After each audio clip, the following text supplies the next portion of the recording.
across the plant site from normal. When you drop off, that just sets it off to start, and then it comes back on its own time. I remember sometimes when one before I was working and Yeah. whenever I let go, I go back. I think the way they did the tubing on the inside of the box, they changed it around so it wasn't like that because I guess it was coming up and people were letting go. Biological vacuum. Okay. It's called Tiger Vac. That's what I touch. Okay. That's what. This one, this is used on our semi-automatic and the automatic machines. And we would have a Adjustment for this, if you have smaller or bigger eggs, you have an adjustment down under the machine to actually raise. You would drop this disc into this collar, and that allows you to go higher up on this. Okay. somebody takes it upside down. Are they?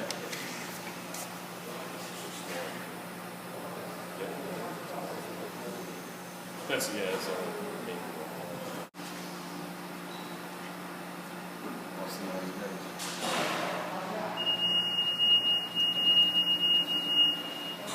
This is going to be a little messy because yeah, it's there's gonna be a lot of debris flying out here, but so you want to adjust it up so you get the eggs to sit nice and flush up against there. So you might. That's why I was saying before you have to tweak it a little bit and just sneak up on it until you get the right height. It should be about. So yeah, they're sitting all up there nice and tight to the Nice plate. and tight and pretty, yeah. No space around the There's edge. Knife, yeah, there's a knife enable switch on the side here, so you can turn off the knife by switching it down, and then that's how you can do your adjustments. Okay. So you're not cutting all the eggs, and you might not be high enough up. And the way it's set up, if you get the same, if you get a small egg and you want 10 psi on that egg, on the small you get the same on the big egg. a lot more forgiving. Right. So then once you get your height set like it is there, flip the knife enable switch back on, and then come up and cut them. Definitely a little bit more chippy, but you have all those eggs, Yeah. And we would have left the blade across before we pulled it out. yeah, it comes back You down. can adjust it. Because of the Yeah, timer. yeah. If they want to leave the blade going over there longer, they can pull the So tray you out. have nothing fall back Have in. more time to pull the tray Yeah, Yeah. yeah. Those are still pretty clean. Yeah, I mean, Relatively. also I think the air might need to be set up a little more for the blast there maybe, but that usually... So you said the blades are 400. Yeah, everything on top here is 316 and 304 stainless steel, and then it's all coated. Like all these inside parts are med coated, so everything's got a little bit of thickness and hardness to it. And I think they have little certs and stuff for all these parts when they give you the turnover packages and stuff like that. Yeah, that's what. And they also have some of the project managers have a list of different solutions that they recommend, and basically it's up to you and whatever your standards are. But some things will wear a lot of the stuff off. Like this block down here, it's just anodized aluminum. So using a lot of bleach on that, you're gonna beat up that aluminum pretty quick. Right. It's so they have recommendations for certain stuff to use there. You know of anyone VHPing? What's that? You know anyone using vaporous hydrogen peroxide? I honestly don't know what everybody uses. That's, like I said, usually what Ken will help them out with, or one of our guys, Yuri. That's who supplies all that information. He should be able to get you a bunch of paperwork on that. And then we'll disconnect these guys too here. You just push them in like that. Yep. And then this just comes up like this.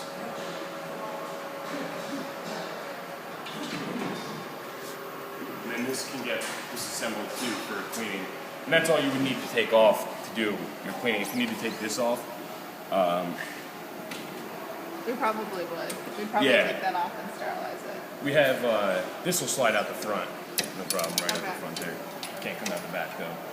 And then this, we have a set of T-handles, which aren't with this machine right now, but they screw in here, and then you can just lift this whole block up nice and easy. Because a lot of people were picking it up by this, and you just rip that rubber off sometimes. Yeah. So we have a little fixtures for there. Then you also have this airline that's coming in the front of it here. You have this push-to-connect bulkhead in there, and obviously it's a little difficult to get your fingers in there and do it. So we have this little fitting here that you push forward, push into the tube, and then pull the tube back out, and now you're good to go lift it up. Okay. There's 4 locating pins on the plate below it that center it, so you don't have to worry about if it's in the right spot or not. And then you would just lift it out, bring it to your cleaning station, wherever you got, set it up. And this whole block can get disassembled, but I'll show you this guy first. Pull the cotter pin out there, nice and easy. The guy just slides out the front, and then you can do your cleaning with it. Yeah. Do whatever you need. As an assembly, or if you prefer to take it apart, you can, but I think everybody just leaves it as it is, cleans it out. And then these side plates here come off, so you can get in there and clean out any debris. You just need a 7/16 wrench on the side and just unscrew them. Pretty simple, and then You that's... take this off. You can take the actuator off. You can take this off too if you want. You would take this bolt off, not take this angle off. Okay. But you would just need a big adjustable wrench or the right size wrench. Pop it off, unscrew it out, and you're good to go. So you wouldn't then take the. You don't have to take the angle off. But and I don't know if anybody ever takes the cylinder off except to replace it if it ever needs to be. Unless your cleaning procedures are. Okay, and then you would still. And then you have the 2 button heads in there with an even smaller Allen key. And that would just come off in there. And then like that this. would pop out. Yeah. Yeah, and then that would just come out. The thing is, you want to make sure these tubes are put back in exactly the same way, because the way the switch is on the inside of the box and the pneumatics work, if it's the opposite way, you could take the cover off, and then you would have a problem. Yeah. So you just always remember that the red's on top in there. But like I said, I don't know too much that anybody would really need. Running out of tables over here. And these pins, if you want to see how this guy comes apart, these pins, all these are cammed, so that when you tighten these up and they're facing straight up, it locks everything in place. So to take it apart, you just turn it sideways, down a little bit, pull it out. Okay. Each one does a row of 3. Oop, yeah, just a row of 3, and then the other side for the other 3. Take these guys out. The cleaning for them is, you could autoclave them. You have some O-rings in here that will take wear and tear in the autoclave too, though. So you might be better off just using a solution. And then every time you take apart the block and go to put it back together, you take a little bit of Dow Corning grease that we will supply with the machine. Yeah, a little bit of that on here, and then put it back in. And you just gotta watch when you put it back in that these 2 dowel pins here Line up with the 2 notches on the collar. Otherwise, you won't have a good seal, and you'll be blowing air into the side or something, and you won't get a good even lift.